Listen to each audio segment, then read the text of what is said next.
Hello, good morning, everybody. Um, I've been thinking about having a video here for a very long time. I thought I should not do it, but then I felt it was very important and it was required that I should post this. In Canada, in BC. Uh, to be honest, I've been attending interviews after interviews after interviews after interviews after interviews, and to a great extent, I am uh, in a point where I am losing my confidence, my abilities. So, in order to keep all those things, I am doing some independent work, independent projects, and all, so that I don't lose my skills, my knowledge, my expertise, and all. But what I'm trying to say here is the real reason why I am doing this video is that all these employers, the so-called hiring managers or the team leaders who conducts our interview, they always come up with the same pattern, the tagline. We are going forward with another suitable candidate, but they're not saying what is that suitability. What was that thing that I am lacking for those roles which I have applied? For me, I apply to the majority of the roles after reading everything, creating and editing my resumes and all. So there is nothing wrong with my resume. Things are happening after the interview. Sometimes I also apply to random roles with a hope that I could get into something, but majority of the time I apply after carefully reviewing the job details.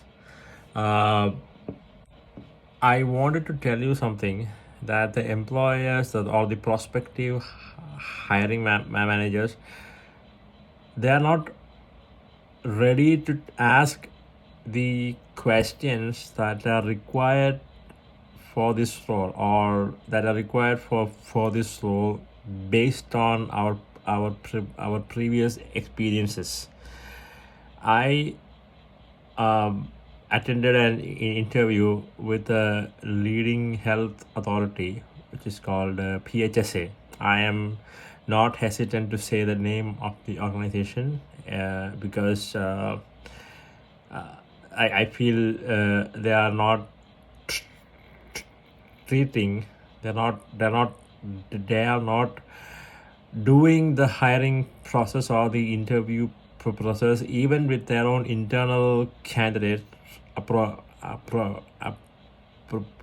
appropriately and ethically. I am almost sure, almost. And recently I attended a phone interview in the role of project coordinator in the in PHSA under the TLO department, which is a transformation leadership department. And what I bring to this role is that a high level of education. I have master's degree in social work, which is accredited in Canada as MSW itself, with 5+ years of experience in research, project coordination, policy analysis, social service, government, and community organization. That's what I bring to this role. Knowledge of re- research and policy and population health, service areas and and programs, and the practical skills in project management, software applications, internet search engines, funding structures, policy reviews, facilitation, community development, conducting literature reviews, and so on. And this is what I bring as this is what the prospective candidate has to bring according to the role. I am saying this with proof that so that tomorrow nobody should come to me and have a debate on this. The what the prospective candidate, if hired, should do is to coordinate the execution of projects. Identify, collect, and analyze relevant information, the data analysis, findings, policy and practice implications, doing presentations to the stakeholders, assisting in the knowledge exchange, activities supporting the best practices, strategies, research, and so on. So I have this experience for the last many years. The interviewer apparently was only interested in my previous role in PHSA.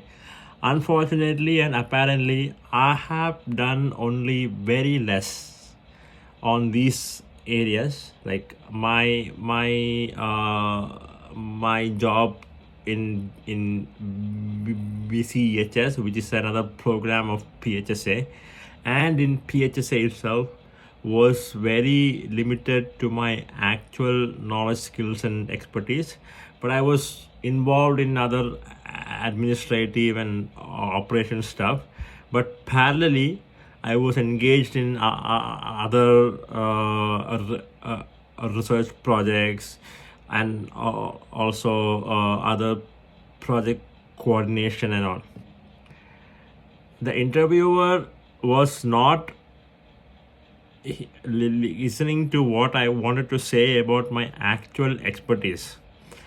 Towards the end of the phone interview, you have to hear this. Towards the end of the phone interview, towards almost at the end, I had to request this interviewer, the hiring manager or the project manager. I had to request this project manager, can I say something that is related to my expertise that is required for this role? And then I started talking about my expertise in the non-profit organization called the BC Center for Palliative Care, where I was the project officer and also the South Asian project coordinator. The project was there for almost 2 years, and it was a big role for me, and I have done some amazing work. I have done everything way beyond what is expected to do in this new prospective role.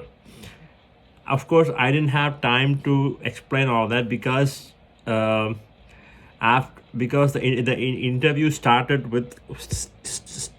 like this. Please tell me about your PHSA experience.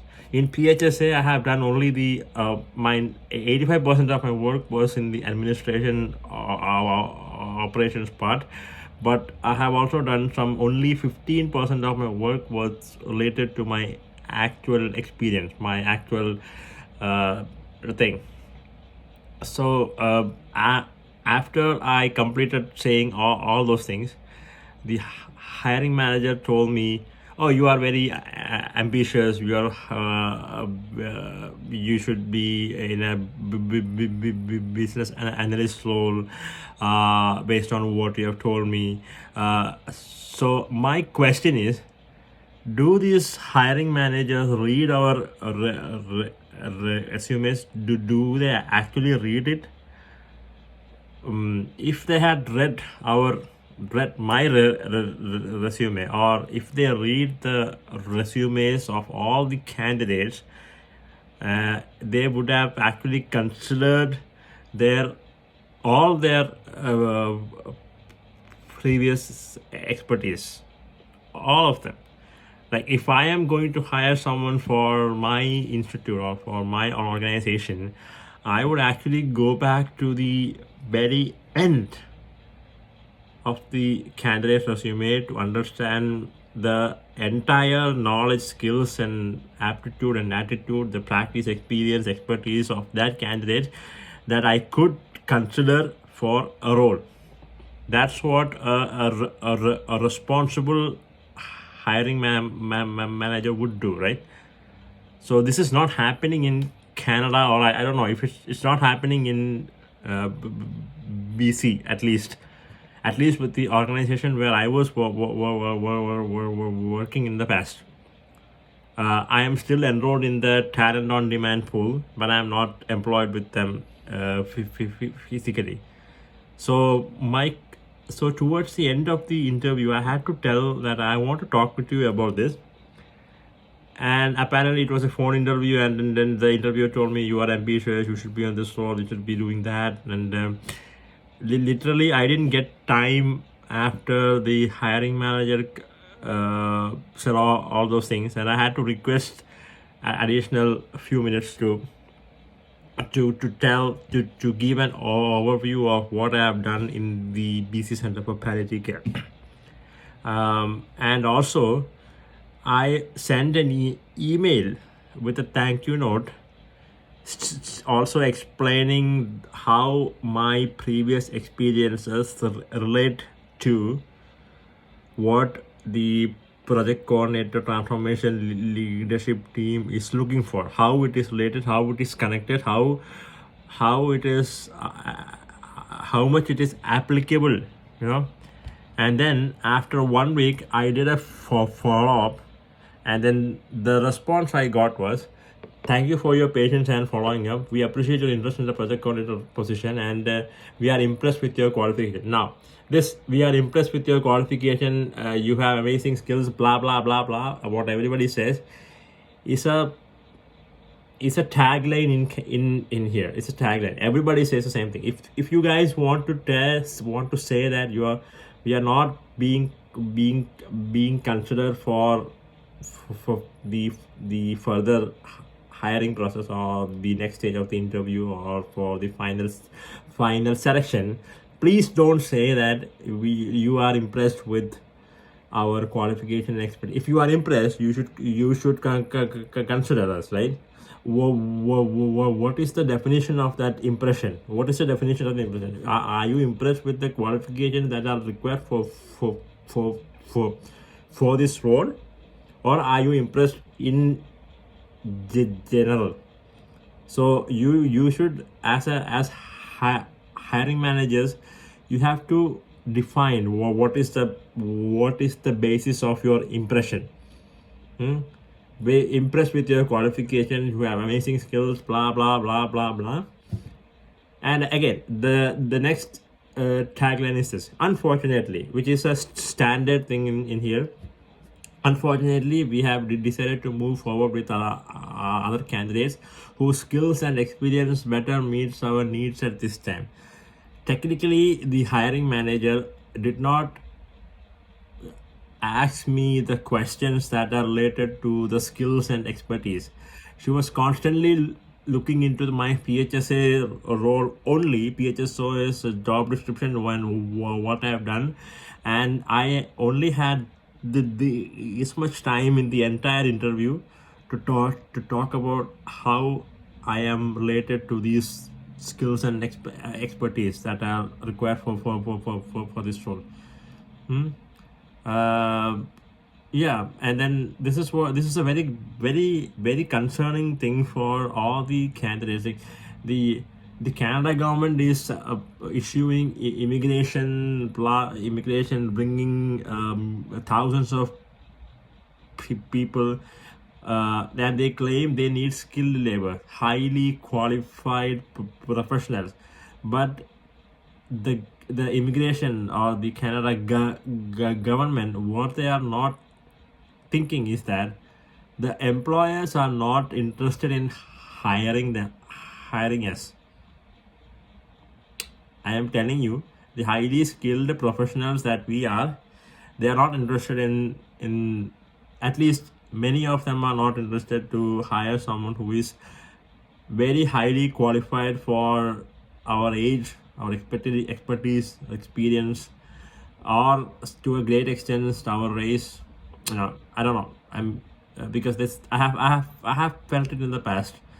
Uh, with an organization that I was working in the past, ignoring my resume of the last 2 to 3 years of experience in Canada itself, they made another couple of people who looks white, who came from another country, like a month ago. Like, say for example, if it is February here, they came to Canada in January, and they were in a casual role, and they got the permanent position.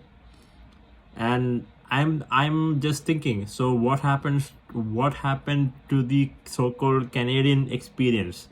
They ignored somebody who is like 3 or 4 years of who already has a 3 or 4 years of experience in Canada, and they just hired a couple of people who just landed in Canada a few months ago. So where is the logic in that? I really don't understand that. In any grounds, ignoring my resume itself was like, I should have been at least in the interview pool. This is very real. Though the government of Canada, when you are inviting immigrants to this country, you should also consider the fact that how the prospective employers or the hiring managers are treating the new immigrants, the prospective immigrants, based on everything: skills, qualification, expertise, even their language, religion, race, everything. You have to consider everything and look at the hiring ratio. Well, look at the certification. Some organizations keep denying our applications based on certain certifications, which is apparently another long process. Involves huge investments, financial burdens and all. So you should consider that also. You should the government has to work with these organizations, the licensing body, the certification body, the organizations. You guys have to work with these people in order to fill the staff shortage in Canada. It will be really helpful for professionals at least, and for the organizations. Say for example, I applied for a volunteer coordination role long time ago, and then somebody called me and said from the office, from the organization, and said, you have great volunteer coordination experience of many years. I said, thank you, but we need a certificate. We need a certification. There is something called a volunteer coordination certification in Canada, and they need that. I was like, I am hearing about this for the first time, and I've been doing this thing for the last 10 years. And what difference would that make if I get a certification?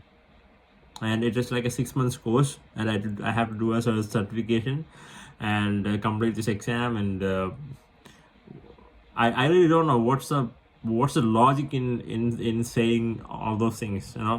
Having a certification in something which we are already an expert. Canadian standards, Canadian expertise, Canadian standards of employment, licensing, even the examinations. Canadian licensing examinations are like how the the whites think, how the whites think in all of those things. They are not considering the how racially discriminated people across the world would think or do that would give a proper efficient result. Well, I don't know. The government has to intervene in these things, because I am saying this because this is like, I don't know how many times the hiring managers have done this to me. They all say all these fluffy words like I am the best, that would make me feel like I am the best, and then the next sentence is they are going for someone else. So what is that skill and expertise that someone else has when compared to mine? I would seriously like to know, like what is that extra skill, or what is that skill which I don't have, or which I shouldn't have for this role, when compared to those candidates whom you think are more close to what you are looking for. So as per the job description, I have years of experience in this field, but still you are saying you're going for someone else who has more experience in what you're looking for. That logic I really don't understand. It's not just my case. I know a lot of people in Canada, in BC, would love to say this thing, but unfortunately they are scared to say it because they think it might affect their future, their career in Canada. But I have seen enough. I have experienced enough from the prospective hiring managers. The the brutality of it, I have experienced enough. That's why I have finally decided to say this. Okay. Thanks everyone. If you have seen this video, maybe if you think that I'm right to some extent, please feel free to like, comment, share, so that the authorities, the proper authorities like the immigration department, ESDC, the employment department, other licensing and certification organizations, the high officials, the employers, everybody know that this is happening in Canada. Thank you and have a good day and enjoy your long weekend and happy family day in advance. Bye.